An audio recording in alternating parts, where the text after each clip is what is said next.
Hey, welcome back to the 11 cast. This is Exist. Today I'm joined by none other than Chris Night, joining me live via Skype. What's good? How you doing today, man? What's going on? Shit, man, chilling, just walking around the city right now. You know what I'm saying? Long Beach, just kind of chilling. Out of Long Beach, California. All right, man, what's your real name? My real name is Christian Daniel Dyer. Christian. Okay. Yeah. You know what the meaning of that name is? Or why you were named that?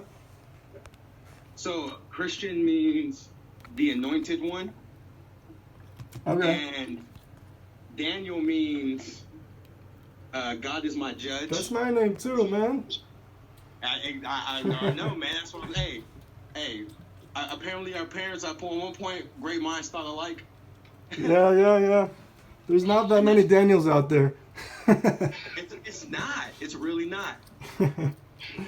So your real name is Christian, but you go by Chris Night. That's your artist name.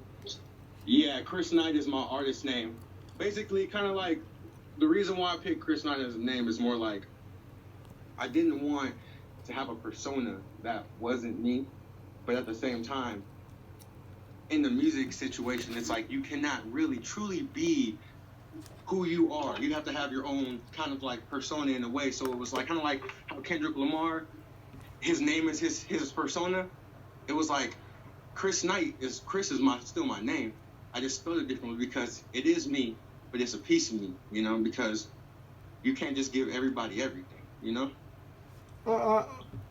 Sorta. Could you elaborate? Like, okay, like say, what's like, the KHRS for? It's just a different way to spell it, or what? It's literally that's just a different way to spell it. It's not an acronym.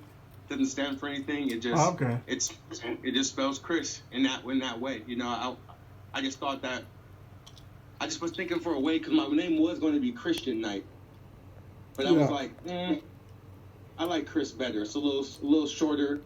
Then it wasn't too much put into that exactly, but that was basically it. I wanted it to be my name still, but I didn't want it to be my name, if that means anything. Yeah, I got you. So it's something a little different. So when you're rapping, do you rap from your own experiences, or do you ever kind of have like a method of like trying to see from another point of view? So like 90% of the songs I do will be from my own experiences.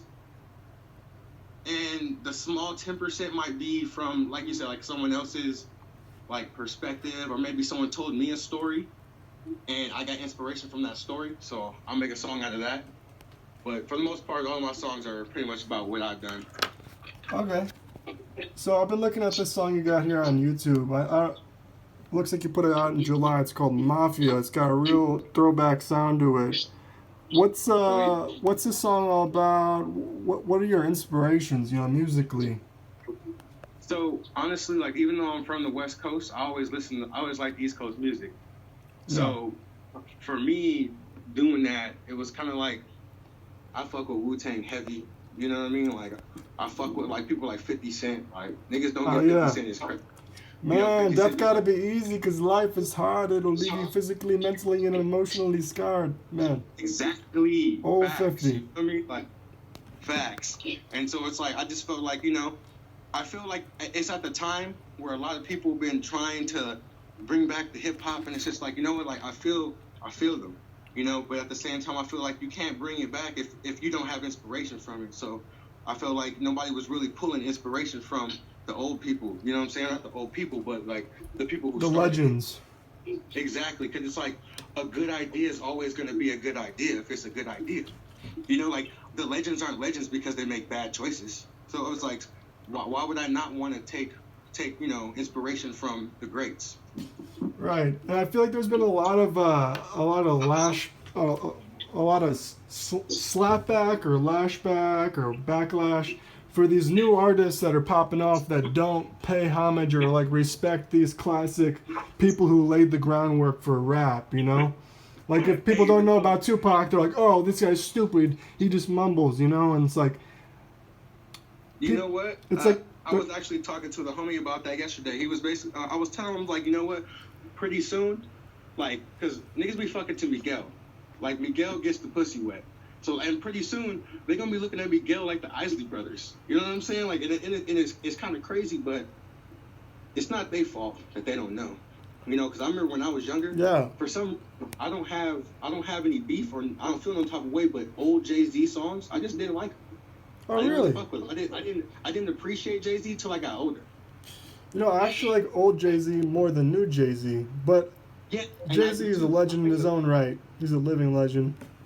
No, Jay-Z's the shit. You know, and I wasn't able to appreciate him properly until I got older. You know, like that's kind of how it was. You know what I mean? So yeah. I feel I can understand where they come from, but they still need to understand where it comes from. If you know what I mean, you know? Yeah, I totally understand. So. About your music, like, are you working with a group of people? Do you make your own beats? Do you get beats from other people, or do you got a clique you roll with, or what's the deal with that production? So, I kind of do everything myself. I have a group that I'm affiliated with. We're not like a clique per se, but we all grew up in the same city, which is Bellflower, California. Yeah. So I pretty much fuck with all the homies from Bellflower. Like, even if you don't rap, I'll fuck with you because you're from Bellflower. You know what I mean? Like. Oh yeah, I saw that Bellflower in your music video. Yeah, that's the spot, man. That's where it all went down. You know, and I just feel like, you know, at some point, you know, I had to come back, especially when I got done with my military service and shit. So I came back and I was like, you know, I'm trying to put the city on. Like, I feel like the homies need to get on. What'd you do in the military? So I did a lot in the military. No, also, shout out to your Misfits tattoo. I want people to know you got a Misfits tattoo on your arm. But what did you do in the military? Oh yeah, that's I was in Intel. But yeah, I was in Intel, deployed with Special Forces for 13 months. Well, thank you for your service, man. Actually, because I know you're from Colorado, the unit that I was attached to is from Colorado. It's like 10th group.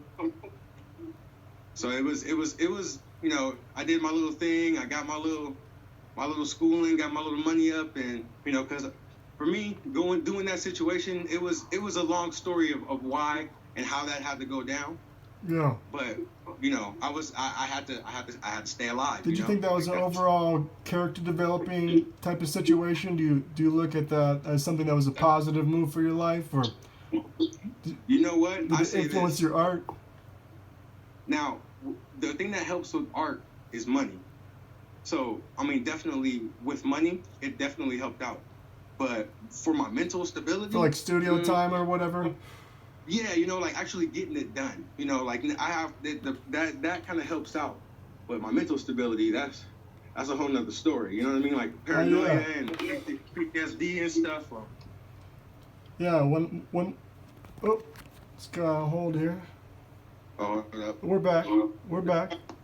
Are we back? Okay. I can hear you at least. Okay, I see you. You keep it rolling. I don't see you, but it might come back.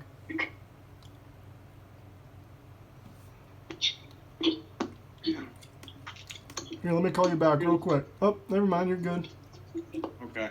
So, okay, I forgot what we was talking about. So I don't know. But we're talking about money and how money affects, how it affects your art. Oh, so look at, so yeah. Because before I was doing music, I didn't have no money. And nobody cared. Nobody see me. You feel me? Like, so get my money up, that definitely helped me. You know what I'm saying? Like, but I mean, you got a lot of money in the bank. Like for me, if my money's running low, I start stressing out. But if I have money, it affects my mental state, you know, as far as like how secure I feel, you know. And so, but also, no, I do. I feel you on that shit. You know, when you come from a place where you don't have a lot of money and then you get some money, you know, you understand the value of that dollar more. You know what I mean? You do, and you know what? I will say this. This is my thing. If I can give anybody something. I'm not going to sit here and advocate for the military, but there's a lot of fatherless, you know, men out here that need a way.